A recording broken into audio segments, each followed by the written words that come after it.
Okay, for today's lesson, we're going to learn part of it, constructing and using simplified dichotomous keys in identifying and classifying living organisms or objects. In other words, here we're going to learn how to classify living things and also how to identify living things. Last lesson, I'm trying to recall which class this is. Can we close the door? Thank you so much.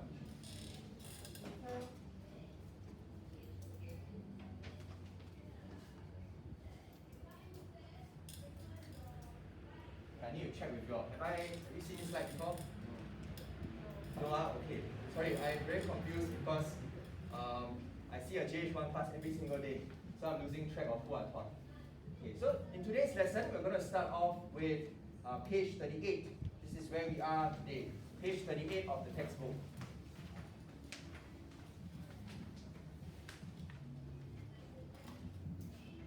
Okay, on page 38 of the textbook, this is where we're starting off with. May I just get you to briefly read page 38 of your textbook?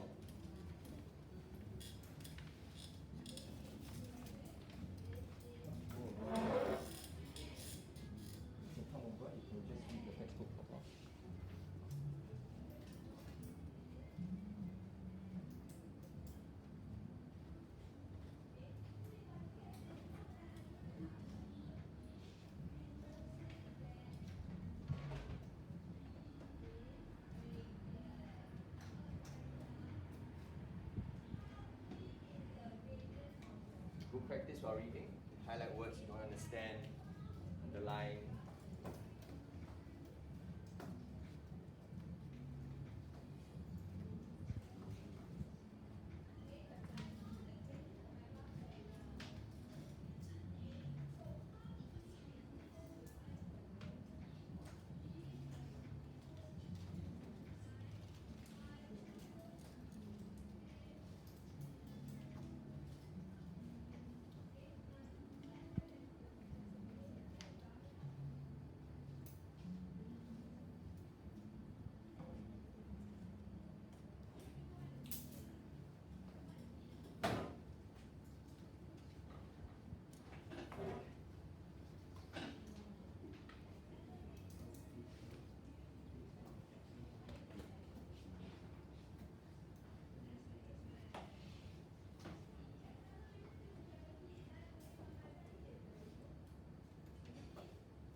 You're done reading, may I get you to look up and we'll begin today's lesson. Alright, in today's lesson, it's all about how we classify living things. In our previous lesson, we were talking about what makes a living thing, right? The 8 characteristics of living things. May I get you, just very quickly as we test ourselves, you close your textbook, I'd like you to recall the 8 characteristics of living things. Okay, mentally test yourselves. Can you recall the 8?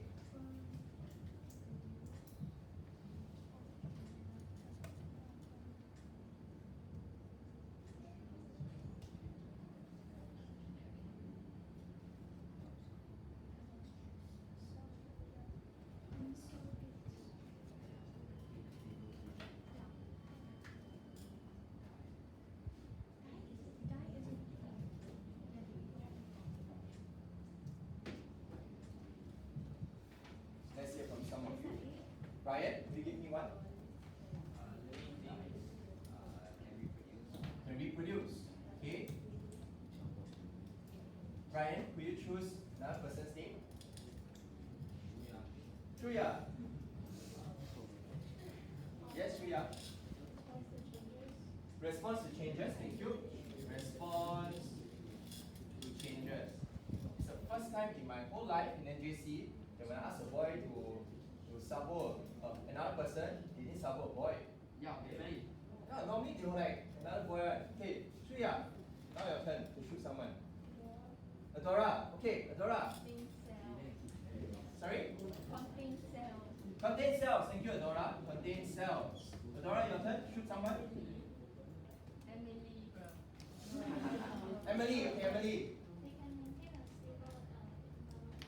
Okay, they can maintain a stable internal environment. Emily, your turn. Sean. Okay, Sean. Okay, they need air, food, and water. Okay, they need air, food, and water. In your textbook, I believe they lumped it together to say. Okay, in your textbook, I think they say something along the lines of materials for energy, right? Okay, thank you. Sean, your turn. I was asked to do it, so don't blame me.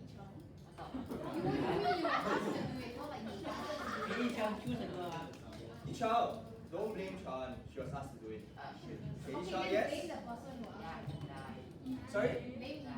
Okay, so living things can die. Okay, that is not a characteristic. To say that something can die is also to say it's a living thing. But I'm looking for a characteristic. Okay, it has DNA. Or in the textbook's term, they say it has genetic code. And the example given by each child is DNA. Okay, viruses have another form of genetic code, RNA. Okay, your turn? Megan, this class is very unique and special. Y'all oh, okay. Conflict as a reason. Oh no, you see, when you assume, hey, Megan, you bear the brunt of it. Megan? They can grow and develop.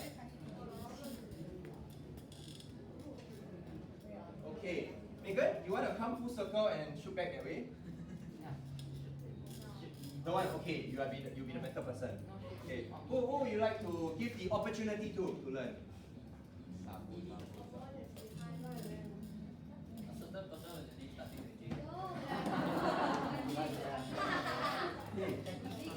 If you are okay with it, you just slide that way. Kara, you move your head a bit. Jack, okay, can you summarize? Final point. Okay, stay there. They evolve. Okay, excellent. Okay, I'm out. Okay, they evolve. Very good. Okay, so this last point, check help us to summarize all the characteristics of living things. Living things need to have all 8, and then we consider them living things. If we have a virus, someone asks you if a virus is a living thing, what will your response be to them? They have living thing characteristics, but they're not No. Okay. They are okay. So you cannot say that they are both living thing and non-living thing. That's not true, right? However, they have both the characteristics of living things, some of them, and also some characteristics of non-living things. But it's inaccurate to say that viruses are both living and non-living. That's like a zombie, right or not? Okay, so you cannot say they are both living and non-living. There's no such thing. There's nothing can be in this state, living and non-living. But you can have characteristics of both. Okay, some characteristics of both, not all of it.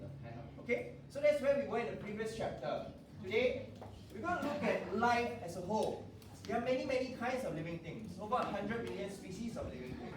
Today, we're going to learn how to classify and perhaps how to use scientists' way of classification to identify living things. But first, I'd like to ask the class, maybe you think by yourself first, why do we even bother classifying? Here I have an image of a grocery store, and in the grocery store, perhaps you have experienced a semblance of what classification is like. I'd like you to think, why do we even classify in the first place? What good can come out of it? Everyone some silent thinking time before you can discuss as a group.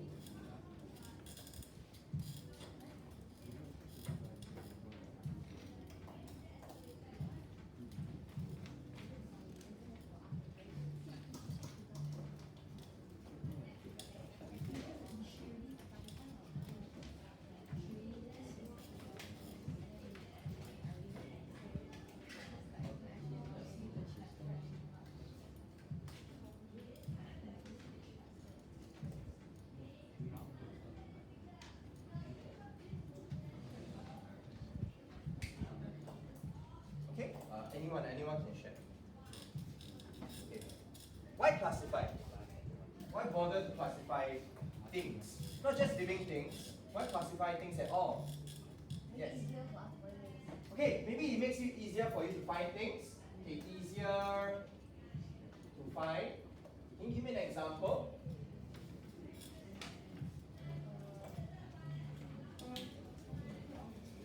Has there been a time when something is not classified and you had trouble? No. Has there been a time when things are classified and made your life easy? Yes. Okay, in the supermarket. Okay, thank you. Okay, easy to find things, easier to find things. Okay, thank you. Anyone else? Oh, you don't really like to hit each other. Okay, no, we stop for now. Okay, yes. To know their purpose. Okay, great, elaborate. Why does classification help us know the purpose of the living or purpose of the thing? Okay, purpose of the thing.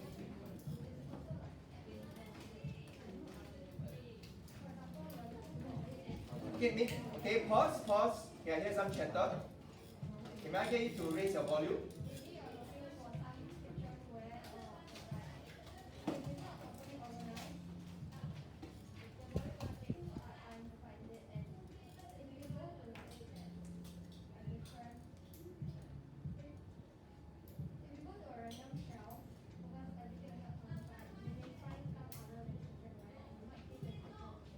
Right, okay. So are you saying that you know the way people classify things also is they classify by purpose, right?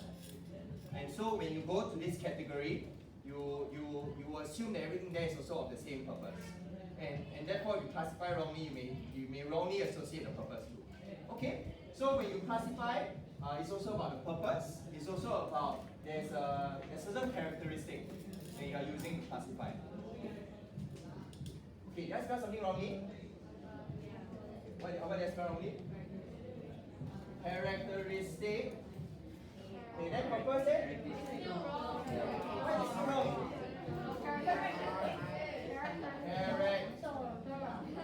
Characteristic. Okay, then purpose eh? P-U-R-P-O-S-E what? Oh, okay, it's not okay, can. Okay, anyone else? Why else might we classify?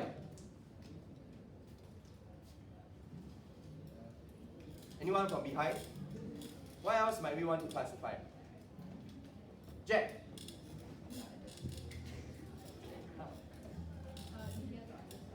Easier to understand. Could you elaborate?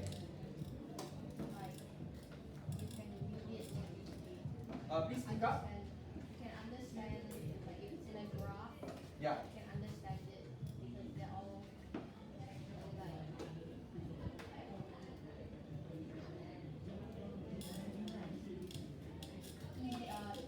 You can read it easily. You can? Read it easily. Okay. So easier to understand visually. Like visually it's easier to read the classification, is it? Okay. So it's also for easier for you to visually see the classification, to understand that. Okay, anything else? Why else might you want to classify? Anyone from this table? Why else might you want to classify?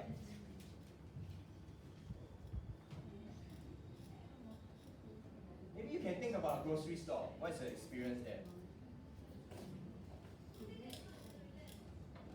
What good might come out from classification?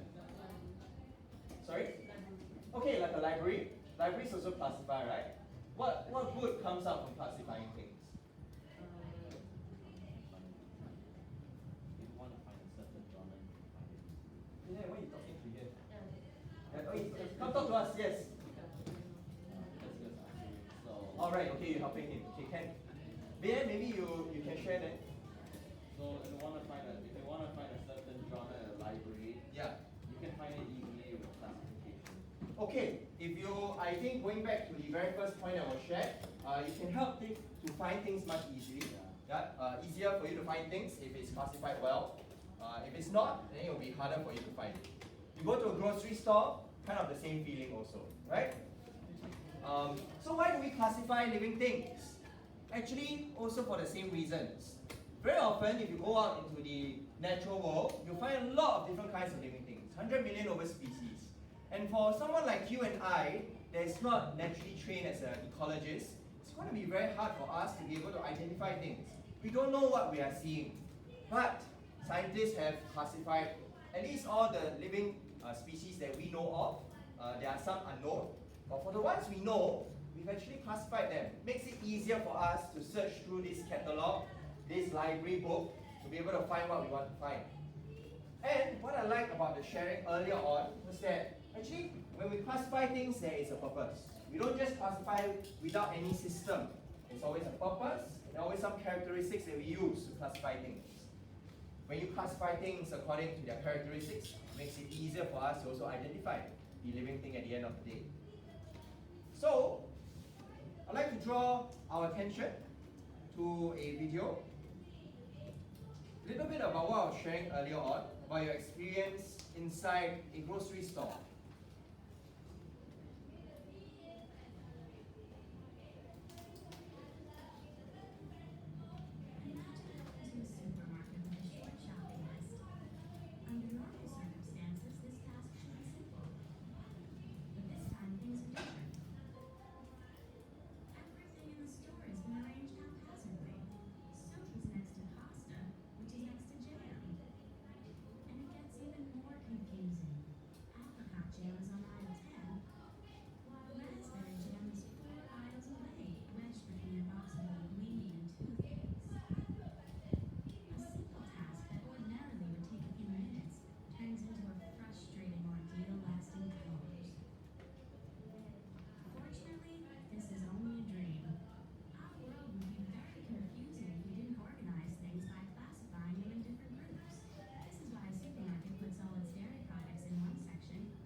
So why classify?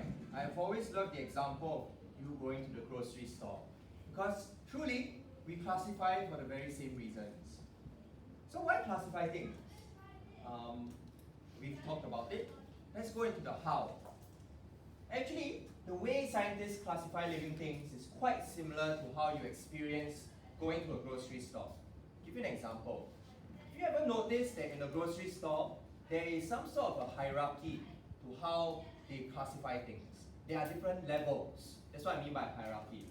To give you an example, level 1, you'll find that at the very broad category, at a grocery store, there could be one area, very broad area for vegetables. There could be one very broad area for meats. Maybe another broad area for dry goods. And maybe another broad area for chilled foods. Level 1, very big categories. These categories are very broad. It encompasses a lot of things inside, right?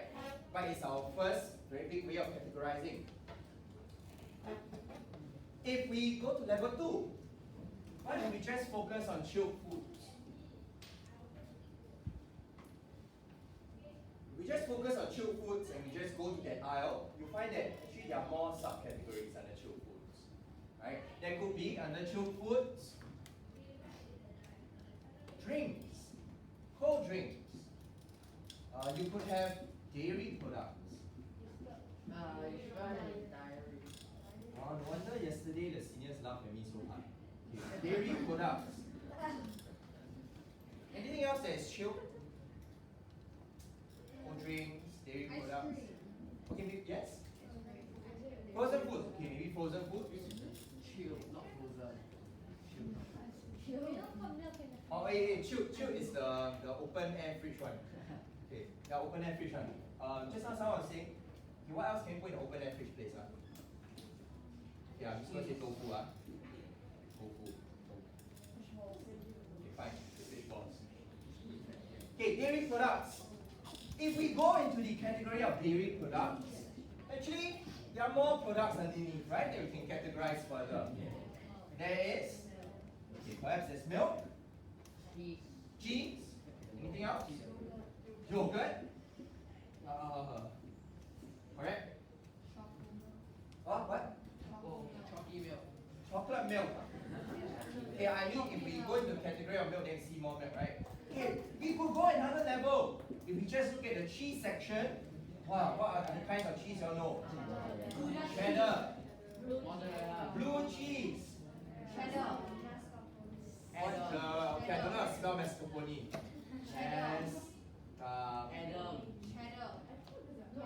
No, I don't know how to spell it. Okay.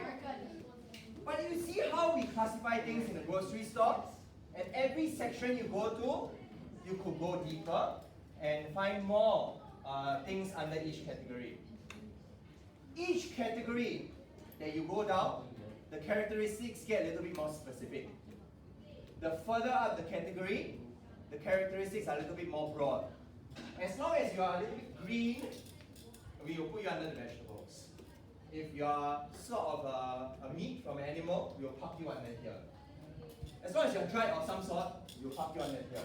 As long as you are chilled, we will just put you here. The characteristics at the very highest hierarchy, level 1, is often very broad. But as you go deeper in, you will find that the characteristics get a little bit more specific. Under chilled foods, yes, we have drinks. This one you can drink on. Dairy products, that means must come from cow. Okay, the characteristics get a little bit more specific. Every level we go down. And that's how we classify living things too. I would like to show you the different levels that human beings have come up with to classify living things. Here, I only have 4 levels, but humans have come up with these many levels. You can find the levels in your textbook. May I get you to open your textbook? Oh, you all can flip the textbook. Yeah, go to the page. What's the correct page? Yeah? There, you can see all the levels we use to classify living things. At the very top, you see domain, followed by supergroup, kingdom, phylum, class, order, family, genus, and species. Many of us may have heard the word species before. Species is the most bottom end of the classification. At the very top is what we call a domain level of classification. And that is the broadest way we can classify all living things. Have we seen the domains of life before? I get you to flick the textbook, you go back to the previous page, you'll find that there's one circle. Okay, do you see that circle look like a family tree? Yeah. Do you see that there are 3 very big categories of living things? There is bacteria, there is eukaryota, and there is archaea. That is the broadest way we can classify living things. Very broad. If we go down and we go to the level of kingdom, then we get a little bit more specific. There's the animal kingdom, there's the plant kingdom, there's the fungi kingdom, so on and so forth. And this is how we classify living things. We start very broad, and then inside each category, we find subcategories, and we go down the levels. You will often find that when you experience biology.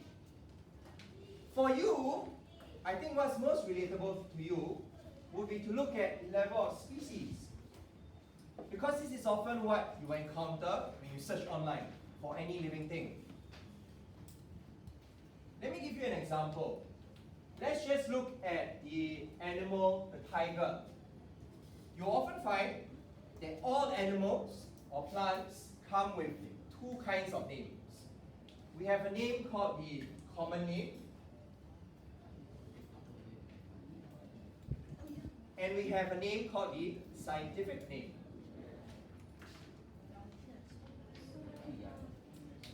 Humans' common name is humans and the scientific name is Homo sapiens. Yes. So you may have heard this before. The common name that many people know of is humans. But the scientific name of humans are Homo sapiens. I don't know if you know of any other scientific name of any other living thing, but I can give you an example. Tigers, their common name is tiger, but their scientific name is called Panthera tigris.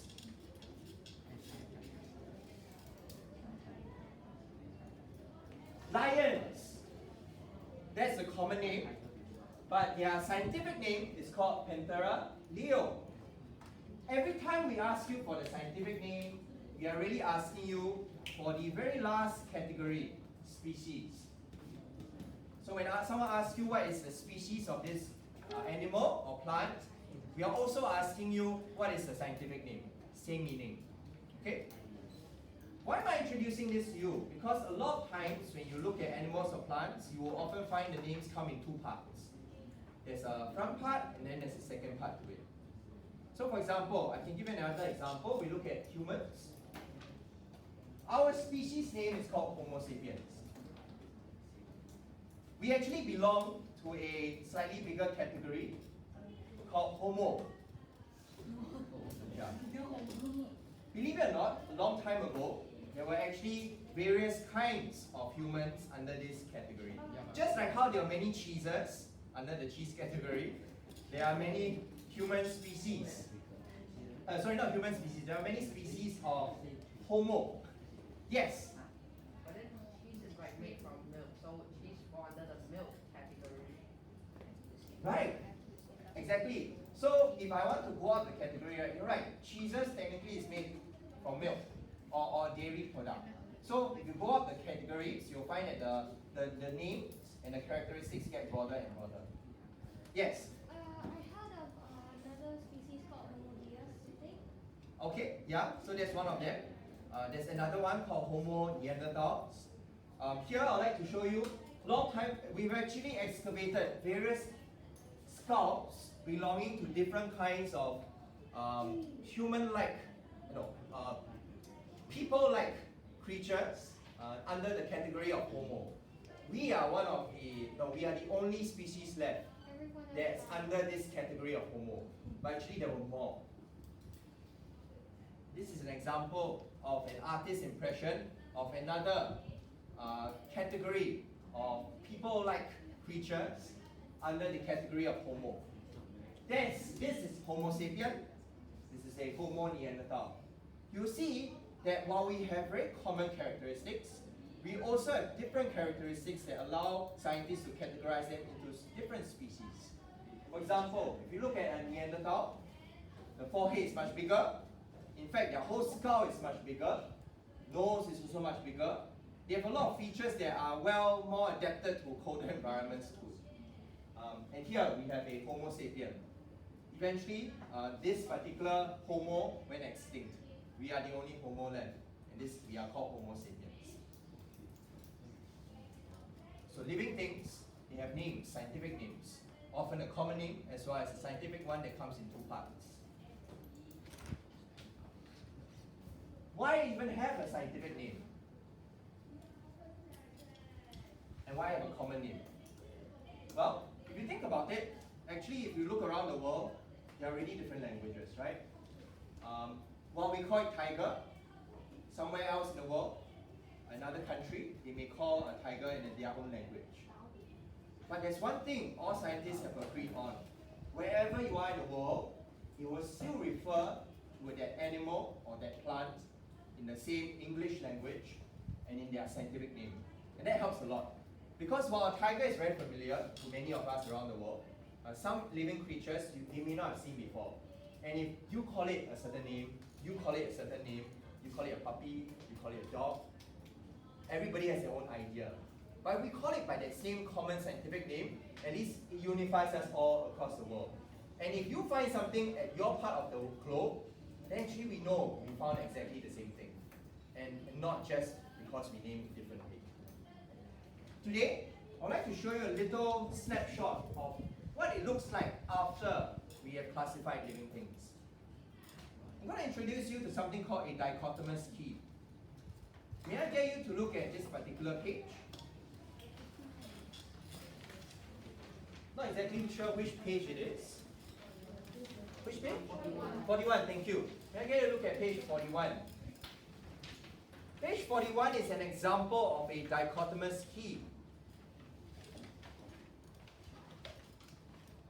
I would like you to imagine now that you have no idea what these four insects are.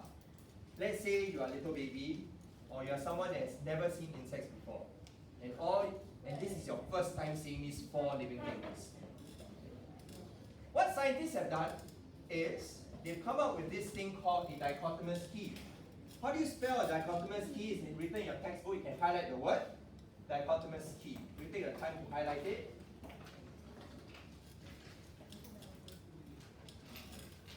And today, for at least the first part of the lesson, I'm going to teach you how to use a dichotomous key.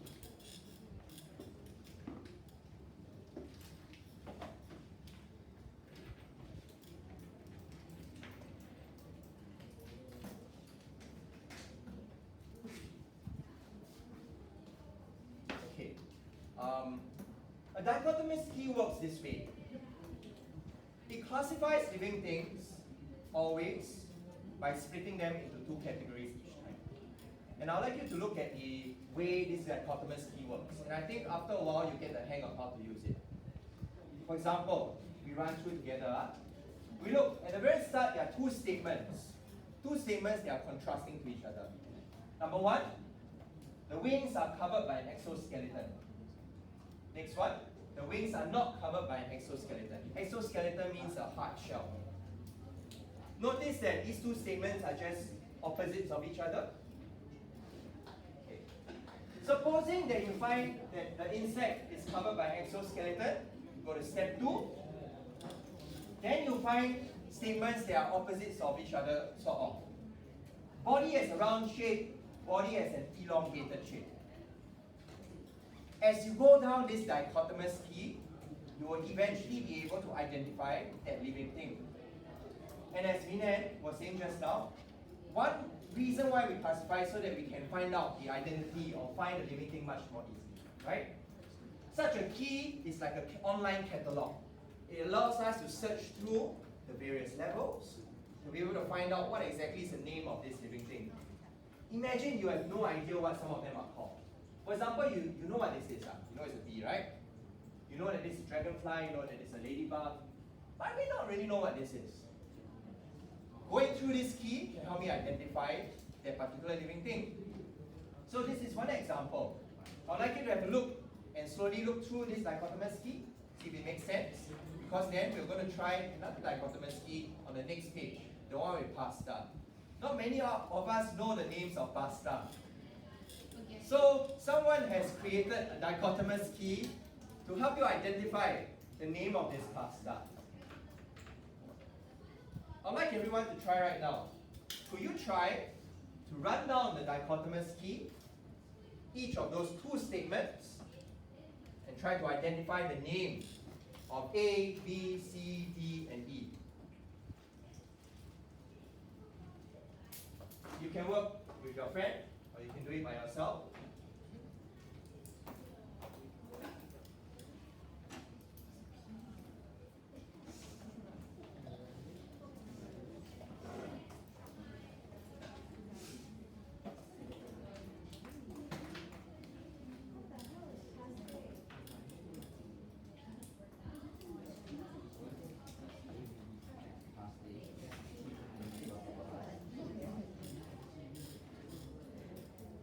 Yes, you got a question?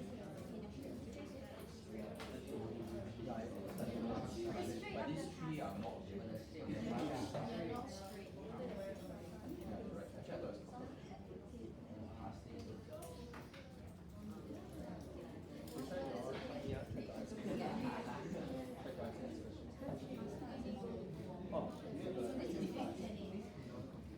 What is the issue?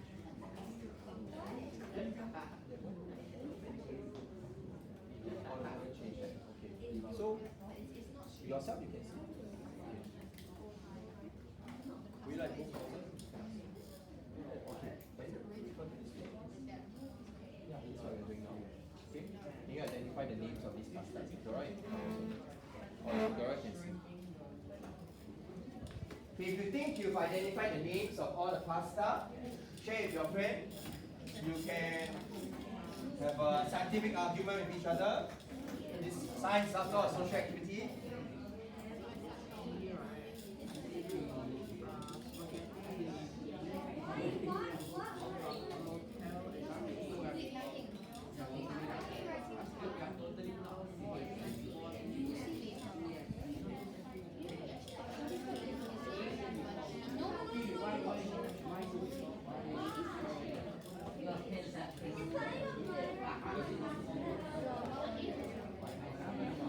Rather, but you're all right.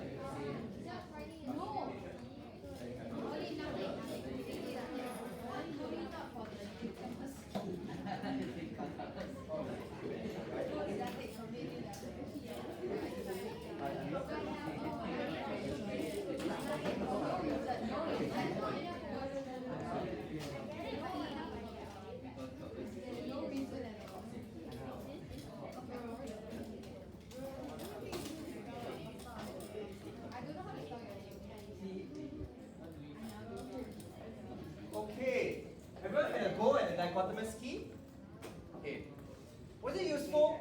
Assuming you really don't know the names of these pastas, was it helpful to help you eventually find out the name? Yeah? Notice that the scientist, right, or whoever this crazy person was, probably a chef, that came out with this dichotomous key, they use visible characteristics. Things you can see, right? Not only that, every time, every number, they only use a particular characteristics that they split two ways. Straight, not straight. Hollow, not hollow. They are kind of opposites, sort of each other.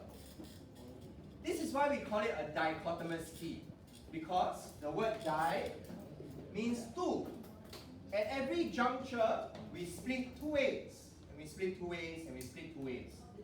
And eventually, we will allow you to reach the name of the living thing that you're searching for.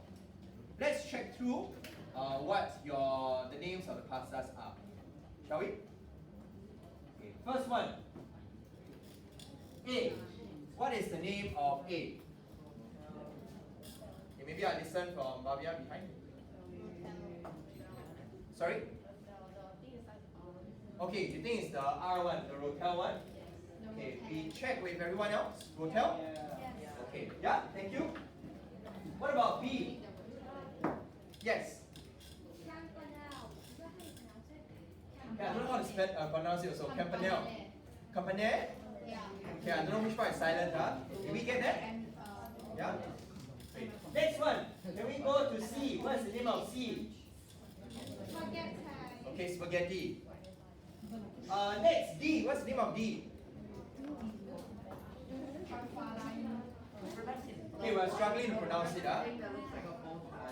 The one that looks like bow tie, okay. So it is the oh, I think it's called Farfallini. Okay, next, what is E? What is E? Not penna, okay, I think it's called penny. Okay, notice that this key, listen, the dichotomous key is most useful if you do not know the names of the living thing. The moment you know it, actually do you need the key? You still need it. For reference, okay, just double check. Yeah? Let's say you're an expert, you are a chef, chances are you won't be using the key, right? Such a key is most useful if you do not know the identity. And that is the reason why we classify it, so that we can find out the identity. I want to show you another example today.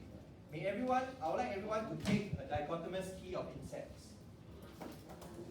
Or mine. Okay? Look at this dichotomous key. It is drawn a little bit differently.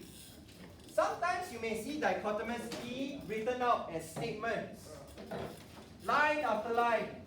But sometimes you may find dichotomous key drawn like a tree, each time branching out into two branches. Have a look at this particular dichotomous key. I've also chosen this dichotomous key because it comes with images that shows you exactly what the characteristics they are talking about. Welcome. Okay. Where do you start this dichotomous key from? This is actually a very long key. You start from the page that says a pictorial key to the order of adult insects. This key helps you identify the type of insects. Okay, then for those that are sharp, you may notice, if you just look at the top left hand corner, it says, you see how yours starts up? Does it have wings? Or is it wingless? Can you see that? Notice the one that says wingless, it says go to page 64. So where are the pages? Okay, if you look at your diagram, you can find pages at the bottom left corner. Okay, so may I draw your attention to how you can number these pages? Okay, the top left hand corner's page is page 60, then it's 61, then it's 62, then it's 63. When you flip to the opposite side, the top left hand corner starts off with 64, then 65, then 66, then 67. Thanks for pointing it out. This key is very long because there are many types of insects. I thought it's a bit boring if we just play with examples like past stuff. So today, let's look at real examples. In my box on the right hand side, I have more than 30 different insects. Everyone can take one today. Okay? What I would like you to do is this. Once you've chosen your insect, I would like you to run down this dichotomous key and try to identify what type of insect you think it is. Okay? You can double check with your friends. Right? You can double check with your friends. You can also double check with me what you think it is. Yeah? So, this is what we'll do. Here is a big box. It's not for you to take. It's just my private collection that I really like to show off with. But in this box over here, I have a total of more than 30 different insects. I've sorted them into boxes. All of them preserved very well. This is my private collection. And I'm only doing it for our classes. Yes? Yes. Thanks for asking. You may take out your phones, if you've got your phones. Allow you to take photos. You can take selfies with them. That's about those. Okay? But I just like to say that this is only for the classes I teach.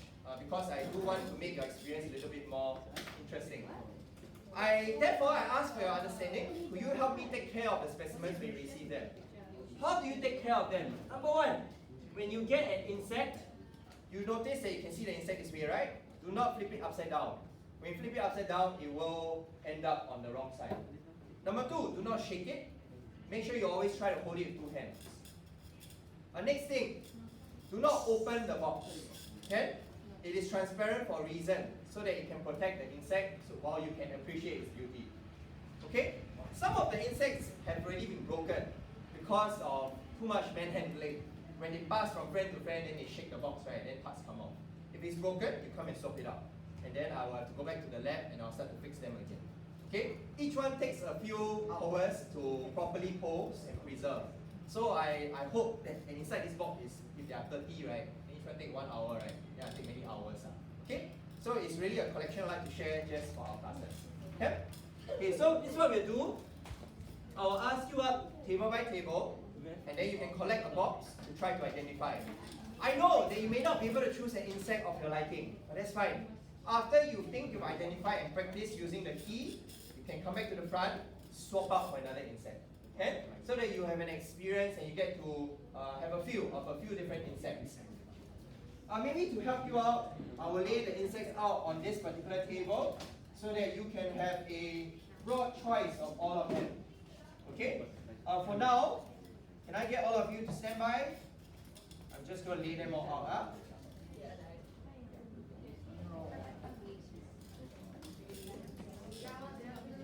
Okay, Adora and Bhavya, both of you, I think you can join your groups. It's a bit hard for you to do this activity standing there. Okay, may I invite this particular group to come up first? Okay, choose any insect you want.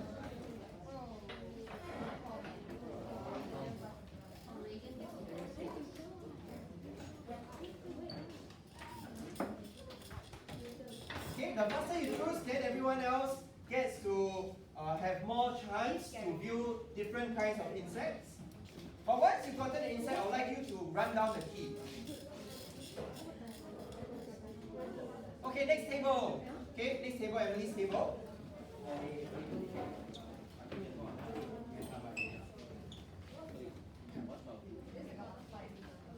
Remember, today, especially today, you can take photos.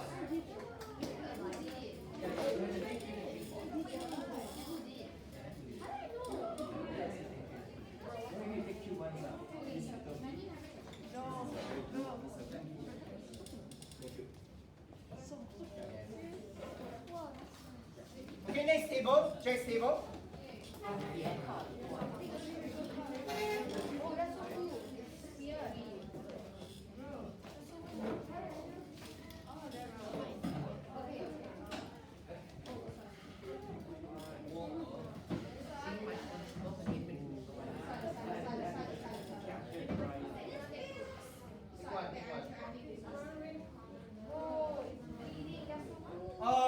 We have until now until 9:30 to have fun. So I'd like everyone to consider your friends also. Quickly take. Okay, next table. Underneath.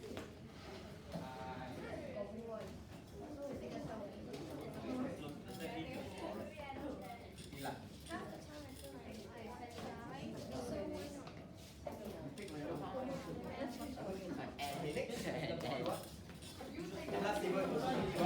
Okay, don't worry. Y'all can still later exchange insects. Yeah.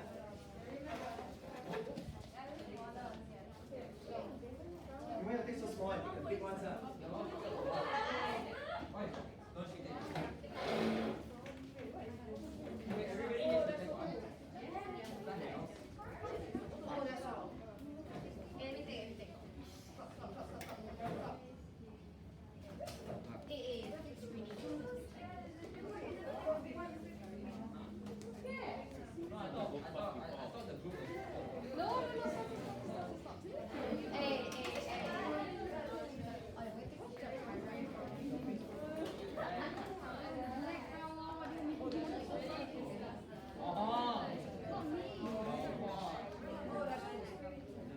Damn, that's cool.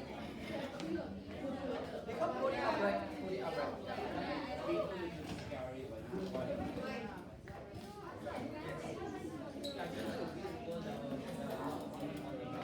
Good question. Okay, so I like that you asked me this question. Where's your insect? Which is your insect? Okay, so the question is asked, right? How do I know whether the front wings is hardened or not?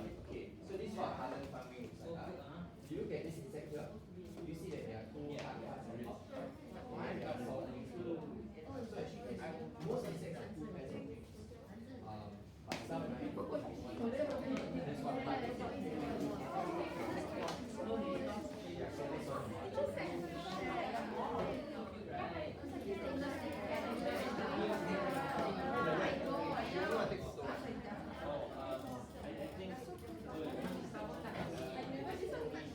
Okay, if you think you have managed to identify the type, raise your hand or come over.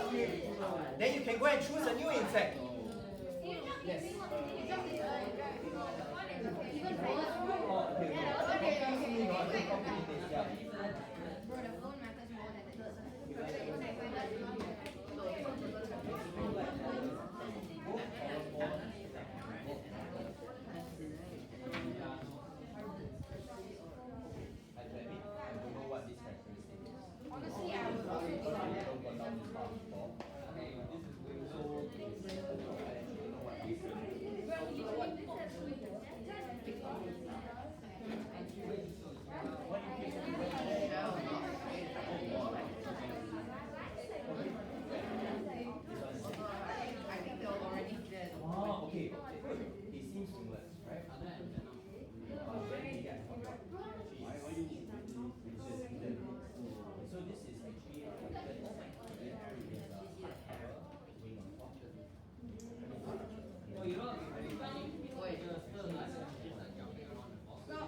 Yeah, I know, right?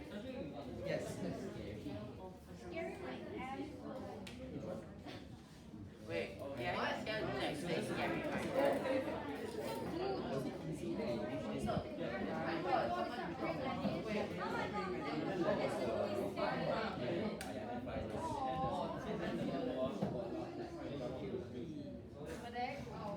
I do not think that is cute. I installed it.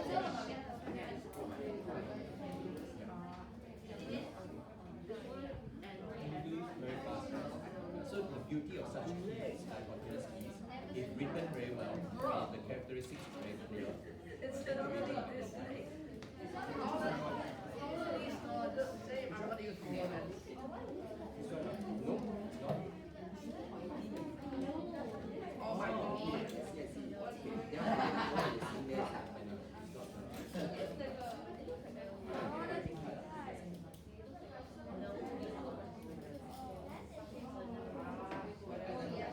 He also doesn't have a mouth. Maybe if you try the other key.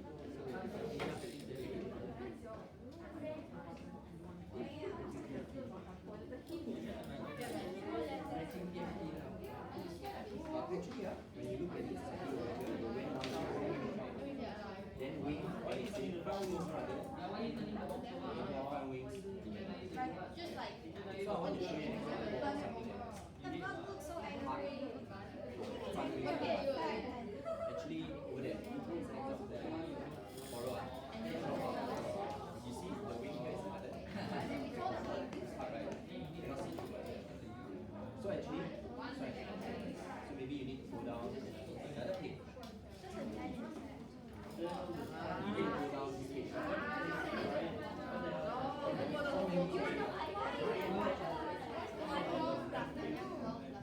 So you are where?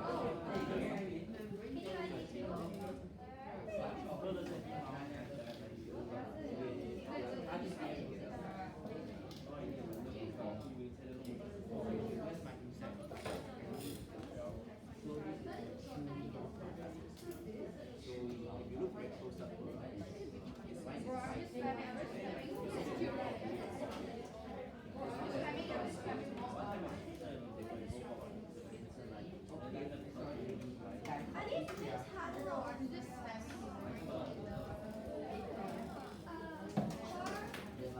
I want you one.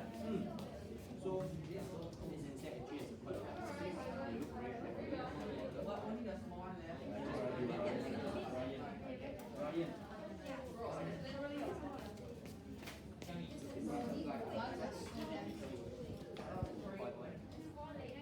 That's right. Yes. Hey, what? Oh my god. I want to take a picture.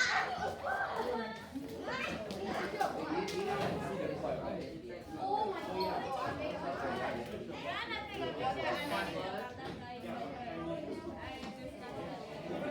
Okay, I'm waiting. Ew, imagine having to bunny. I feel so. My butterfly is more a superstar than myself. You saw the bird, right? Say cheese. She's butterfly. Sorry. But yeah. Actually, you look at this area, you see the word butterfly.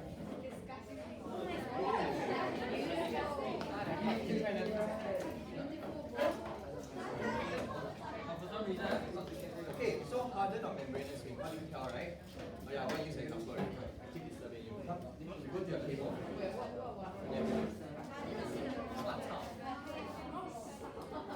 What does dichotomous mean? Okay, so if you look at this particular example, you see that there is a transparent wing. That's what we call a membranous wing. Okay, then do you see over here on the top of the membranous wing, you see this wing that is not see-through?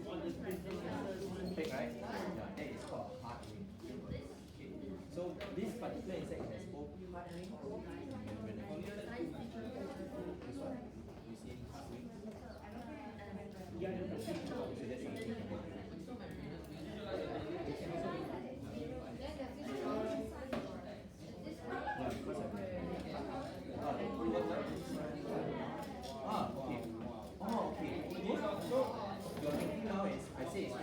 before I start, right? Okay, so usually hard wings, right? Unfortunately, I cannot tell you that this is hard unless okay, so but this is really hard. This is actually quite soft. These are actually quite soft. So it's not. But it's opaque. Why is it opaque? Because on the surface of this membranous wings, there are many scales on top of the membranous wings. Have you ever encountered moth and after that a lot of dust, right? The dust, right, is all the scales on the surface. If you were to remove all the dust, right, it will be so this social membranous wing, if I rub hard enough, so if I rub hard enough, right, actually all these patterns will come off, all the scales will come off.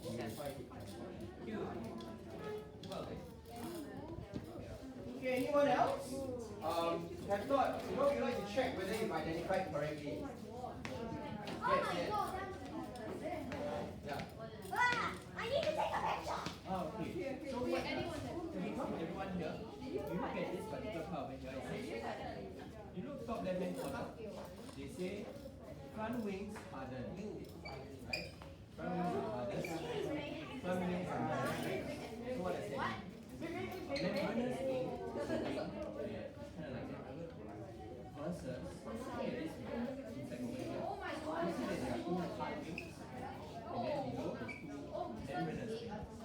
So that is the characteristics that insect researchers use to categorize. But this one you see, the statement is very clear. They say front wings are hardened. Front wings are hardened. Here, the front wings are not hardened. Notice that in both cases, you have two pairs of wings. One pair here, one pair behind. One pair here, the smaller one. So this one all four of them. Okay, so that is a proof. Yeah. To identify where? How do you reach here? How do you reach here?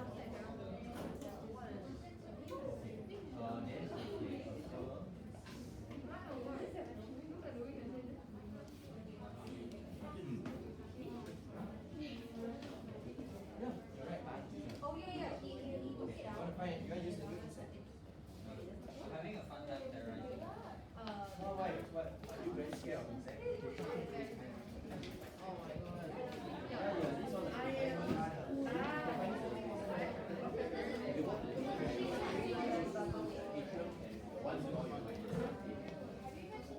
So, what category?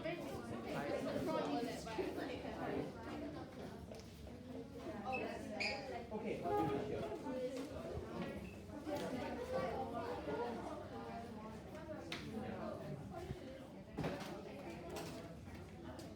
Okay, so actually when you use this key, you dive straight to the end or you went to the don't harm me, bro. So what you done might be hard.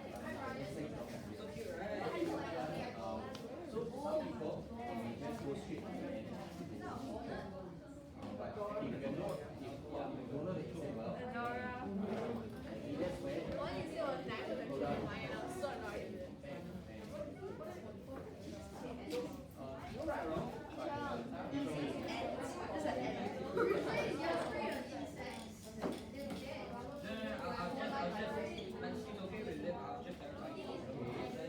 How do you reach here?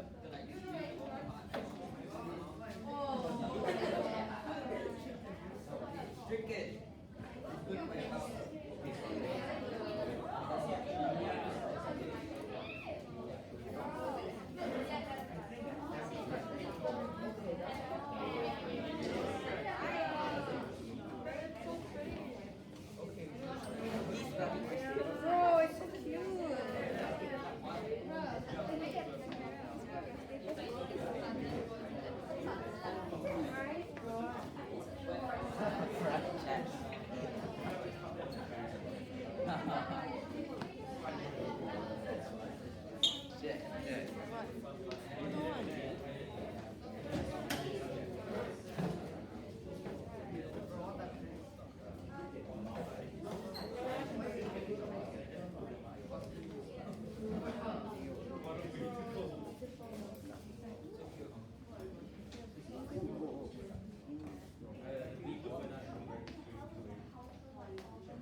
Hey,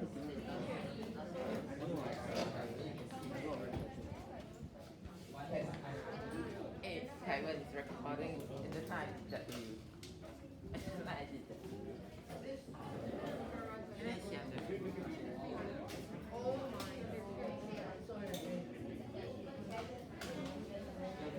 None of these insects actually. I just random these.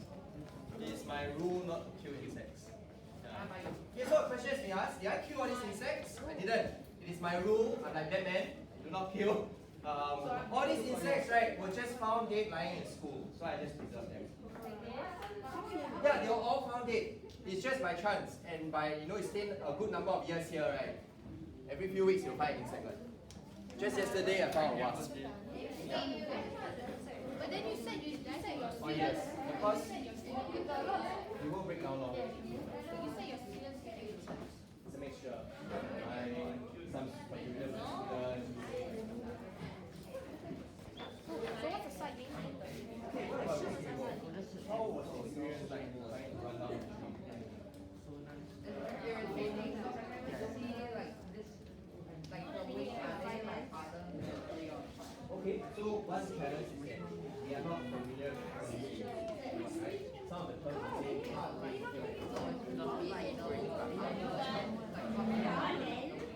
okay, so you talk about some features based on how they extend our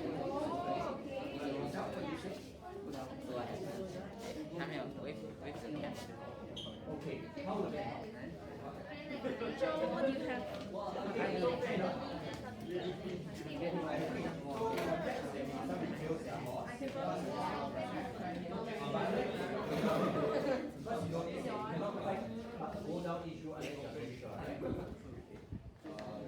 So where have you arrived? Oh, you changed insect. Okay. But at this insect, where do you arrive?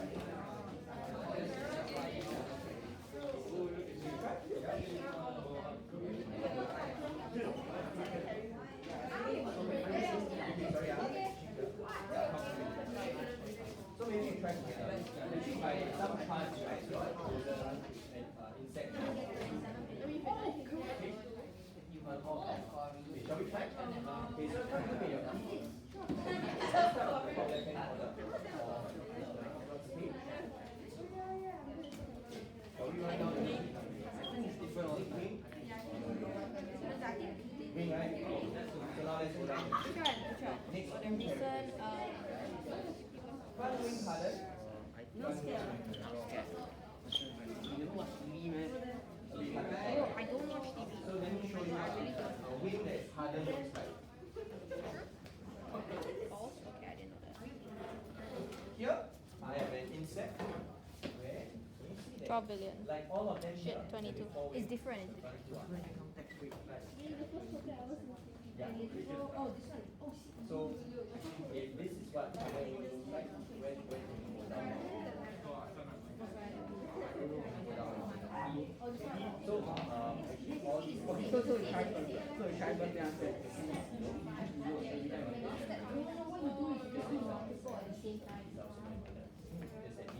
membranes have scales on them that allow for these states and experience the moth flying around. And then moths are left undisturbed. Their wings, for instance.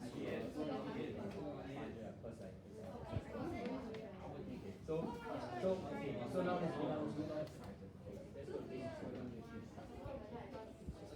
Okay, now at page 61. Four wings, right? Let's go down the way. Nearly there, right? Okay, we let the person in contact here. Okay, so the type of insect is what's correct about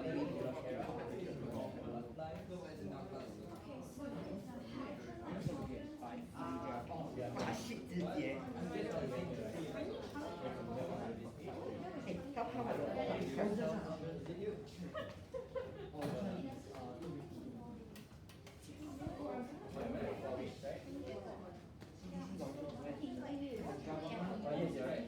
So you see see, right? This one part wings, right? So part, right? Living part. So you see going down. Yeah. So I agree with you that sometimes it's hard unless we know. You want to see the I hope you appreciate the messages I sent. All five. I think it's a bit often. Oh, there's the long one.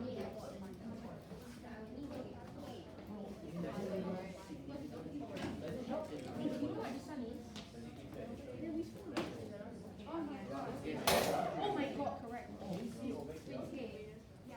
Oh, this one I'm not doing today yet. Okay, It's a loop. The mouth part consists of a coil. we have five correct sections.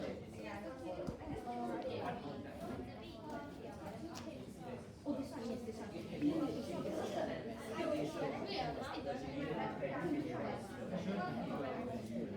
It's false, it's false. Wait, I'm moving this one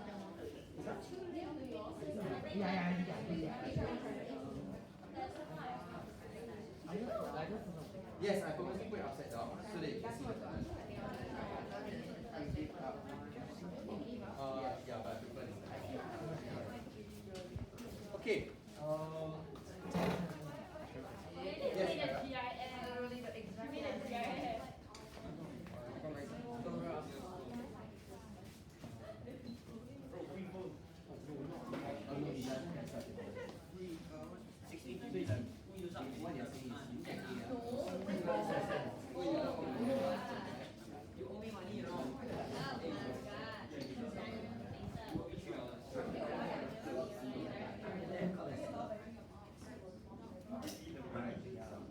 You are down the wrong route. I'm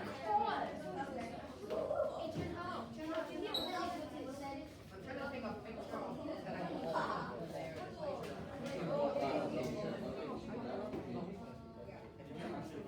Okay, I want two more away from all a group of friends. English don't format one. Because he wants to make everyone record. Yeah? I never, I'm good.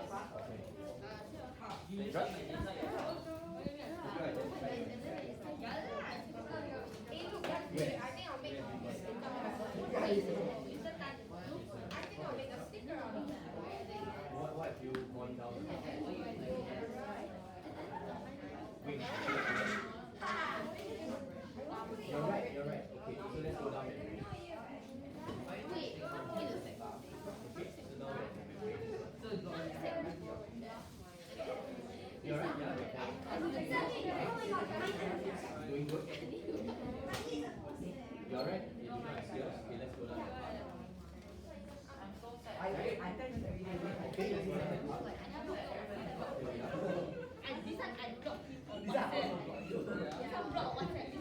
Yeah, okay, continue.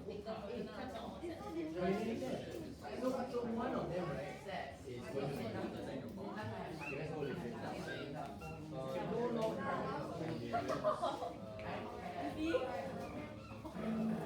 okay, I have to say, it's somewhere around here. So if you go down and you go, no longer and after that, okay,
time is almost up.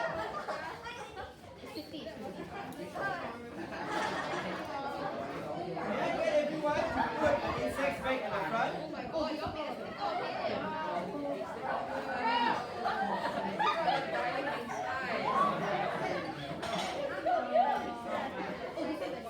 Okay, can everyone put the insects back in front? And I'd like you to keep your phones in your pocket now. Not confiscate them. Okay, please put your phones back in your pocket in 5, 4, 3, 2, 1. Insects, will you place back at the front? Bro, I mean, we made so many stickers. Oh, I made stickers of this. We made stickers of this.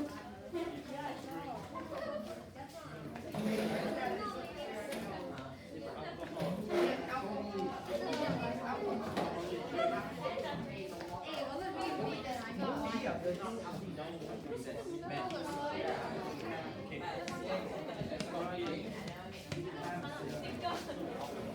Okay, alright, I'd like to dismiss all of you. I hope you had a good time today. You got to use the dichotomous key today, yeah?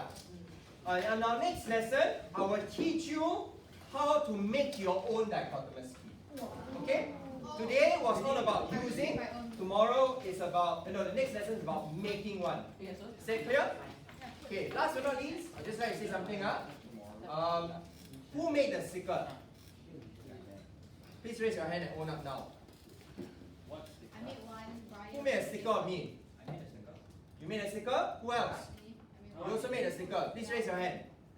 Yes, you did. Please own up now. Stop pushing the blame. Who made a sticker of me? You made the me and the homies. Can hold the whole class back there. Oh, he made the me and him. So please stand up if you made a meme or a sticker of me. Okay. So I'd like to say that it's a breach of trust. Correct? I allow you to use your phone for what purpose? To take a picture of insects, right? Just specially for this occasion. Some of you took photo of me, and I'm totally fine with that. But to make a meme or a sticker, not very nice to do. Okay? I don't know how far it's spread across the internet yet, but may I request that you all don't spread it? Okay? I say this also because as you grow up and you start making stickers of each other, it can be hurtful also. It may be done in a way that is not very flattering. Okay, so you must think of your friends also. Okay? Mr. Tan, I'm a pro already. I have so many stickers. That's not the worst I've seen. But I'm telling you, I've seen your friends become hurt when they get stickers. They are very ugly. Okay? Maybe it's flattering also, but you can use it in a bad context also. It can be bad, right? So may I request, don't make stickers of each other, can? Can or not? If I find out, right, I don't care whether your head will scold you or not, I will scold you. Okay? Treat each other with respect. I'm honestly okay, but I don't want you all to do it to each other. Okay?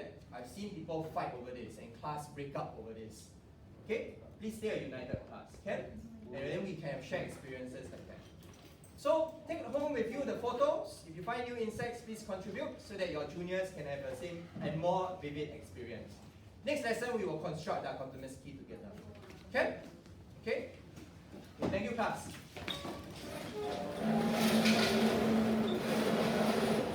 Yes. Thank you, that's good. Please push in your chairs. Okay, thank you, 106. Nice time with you. 105. Thank you, 105. Thank you. Thank you. Bye-bye. No.